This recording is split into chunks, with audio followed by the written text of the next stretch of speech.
afford the Airbnb to be there. Honestly, this sounds very familiar.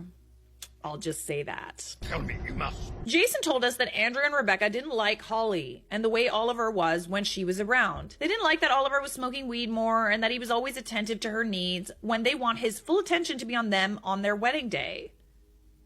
He just kind of sounds like a good boyfriend. Like, what do you mean? I mean, maybe the marijuana, if he wasn't smoking it as much before, is a bit of a change, but they're mad at him for giving her attention? Bros before.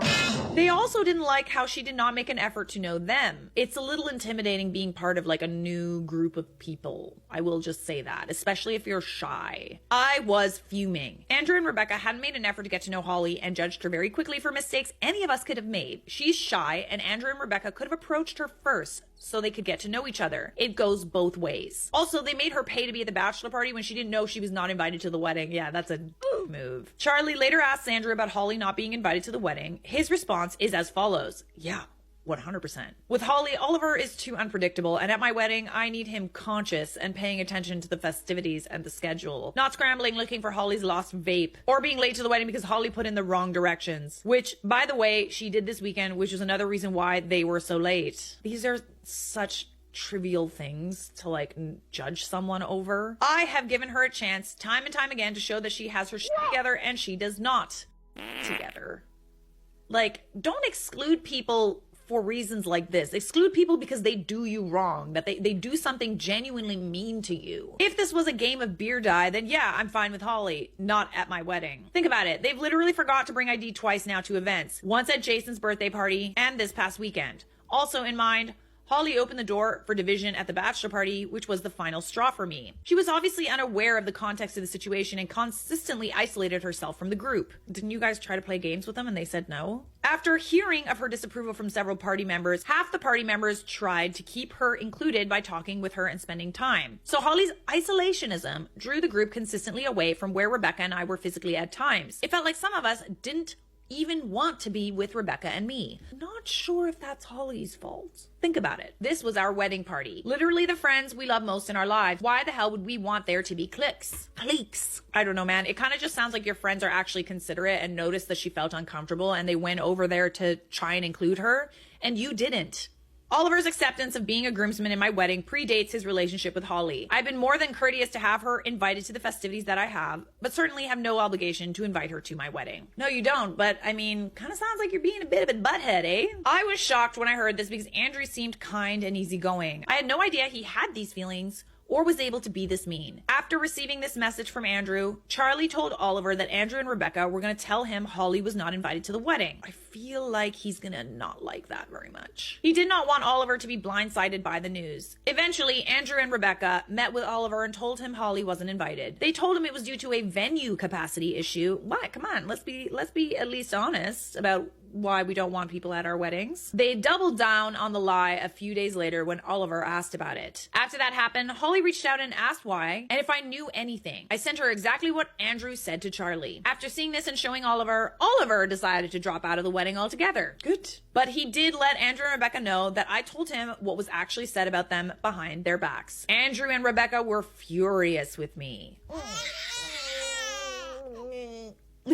They called Charlie and me to confront us about it. Like, they just said exactly what you said. So if that made someone not want to go to your wedding, that's on you. I could tell they were expecting me to apologize, but I stood my ground. Apologize for what? For not keeping up their lie? I stand behind the choice I made to tell Ollie and Oliver, the truth about how Andrew and Rebecca were treating them and what the actual situation was. I completely disagree with the way Andrew and Rebecca were acting and handling the situation and told them that. They ended up hanging up on us because Rebecca got so worked up. Andrew texted Charlie later saying I was no longer invited to the wedding. I told Charlie Andrew needs to come to me and tell me properly that I'm not invited. Otherwise, I will be showing up. Okay, we're choosing violence today. I ended up texting an apology to Andrew and Rebecca the next day. I apologized for not coming to them first about how angry I was with how they were treating Holly and Oliver. I could have given them the chance to be honest, and I didn't. I made it very clear, however, that I'm not sorry for telling Holly and Oliver the truth. I told them they were being bad friends to them. If Oliver was important enough that they wanted him as a groomsman, he deserved to be treated better, and Holly and Oliver both deserved an apology from them. Holly ended up thanking me for being honest with her. She told me she struggles with autism and ADHD. PhD, and being in large social situations is overwhelming for her. She appreciated me making an effort to get to know her because it isn't easy for her to do. This broke my heart. Oh, you poor thing. My boss was still playing bass and officiating the wedding. Since I'm no longer invited to the wedding, I was no longer playing drums at it. Oh, right, you were in the band. When the band rehearsal for the wedding was a day away, I decided to tell my boss what happened. I wanted him to hear from me why I was uninvited. I didn't trust Andrew and Rebecca to be truthful, and I wanted to stay on good terms with my boss so I wouldn't lose my job. Clever girl.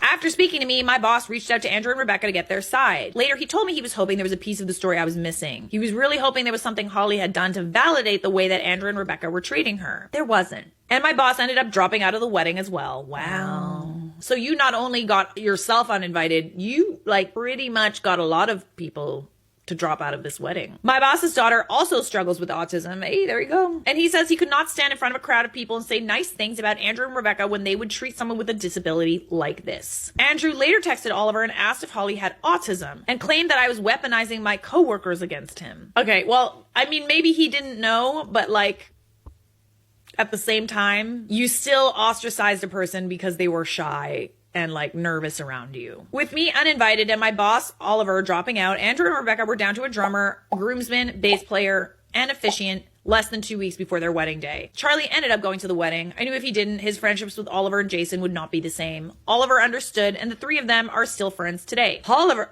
are also still a couple today, and they now live together and have a cat. Oh, that's cute. The icing on the cake is that Charlie said the wedding was just fine. I saw the photos later. It was pretty, but Rebecca's dress didn't fit right.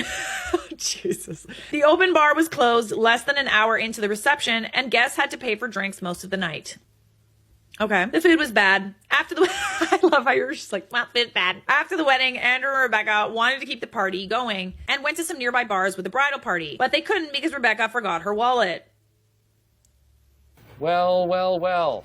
Oh my God, that is so funny. And if that isn't the perfect ending, I don't know what is. No, that pretty much, couldn't have ended better, in my opinion. Good for you for sticking to your guns and for sticking up for someone who, you could have just as easily gone with the crowd and not gotten involved. But, it makes me really happy that you stuck up for her. Any new girlfriend that's introduced into a group or introduced to, parents and family, it's a really nerve-wracking situation. I've found that most of the time it was the women that made me feel unwelcome. 3 years later, things are better now. Right? Because I stuck around, obviously. But there was definitely that period of who's she? Hi. It's my thing to if I see someone alone at a party, I will totally do this. I will totally go and chat them up, see how they're doing. Because I've been that person at a party. You never know what somebody's going through. And if you just kind of show them that not everybody's a bitch, it's the nice thing to do. This has been Sailor Potato.